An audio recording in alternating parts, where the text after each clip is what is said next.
সকাল থেকেই ভারী বৃষ্টির কারণে যান্ত্রিক ত্রুটিতে প্রায় ৩ ঘন্টা বন্ধ ছিল মেট্রো রেল চলাচল। কিন্তু সেই বিষয়ে আরও কিছু তথ্য আমরা আপনাদেরকে জানাতে চাই। আমাদের সহকর্মী তাজনুর ইসলাম আমাদের সঙ্গে সরাসরি যুক্ত হবে। তাজনুর, একটু জানাবেন এখনকার কি পরিস্থিতি? মেট্রো রেল চলাচল তো শুরু হয়েছে, কি বলছেন সাধারণ মানুষ? সিলন ফ্যামিলি ব্লেন্ডের কড়ালিকার আর সতেজ স্বাদের পারফেক্ট ব্লেন্ডে স্বপ্নেরা মেলুক টানা। দেখুন, একটি তথ্য একটু আগেই জানিয়ে রাখতে চাই কলি, যে মেট্রো চলাচল শুরু হয়েছে সেটি 10:15টার দিকেই কনফার্ম করা হয়েছিল যে 3 ঘন্টা বন্ধ থাকার পর সেটি শুরু হয়েছে। তবে একটি বিষয়, যে অন্য দিনগুলোর চাইতে আজকের দিনটি যেমন আবহাওয়াগত দিক থেকেও যেমন আলাদা, তেমনি মেট্রো রেল চলাচলও ঠিক একই কারণে একটুখানি বাধাগ্রস্ত হচ্ছে।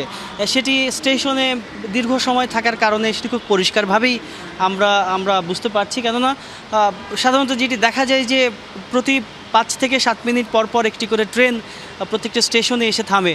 আজকে সেই ব্যাপারটি একেবারে ব্যতিক্রম। আমরা এই কাজীপাড়া স্টেশনে এসেছি আগারগাঁও স্টেশন থেকে, সেটিও হয়ে গেছে প্রায় 10 মিনিটের মতো। অর্থাৎ 10 মিনিট হয়ে যাওয়ার পরও এখন অবধি কোনো লেনেই কোনো ট্রেন আসেনি, অর্থাৎ উত্তরাগামী কিংবা মতিঝিলগামী কোনো ট্রেন আসেনি, এবং সেটাই হচ্ছে 15 থেকে 20 মিনিট পর্যন্ত অপেক্ষা করতে হচ্ছে। এটি মূলত আজকের দিনের সঙ্গে অন্য দিনগুলোর যে তফাৎ। যাত্রীরা মতিঝিল দিকে যারা যেতে চান তারা অপেক্ষমান রয়েছেন, তারা ট্রেন পেলে উঠবেন। তবে সব মিলিয়ে এই প্রাকৃতিক দুর্যোগকে ছাপিয়ে ট্রেন চলাচল যে আবারও শুরু হয়েছে, সেই ব্যাপারটিতে কিন্তু সবার একরকমের স্বস্তি রয়েছে, যেটি কিনা সকালে যে ভোগান্তিটি ছিল সেই ভোগান্তি থেকে তারা মুক্ত হয়েছেন। ধন্যবাদ আপনাকে তাজনুর।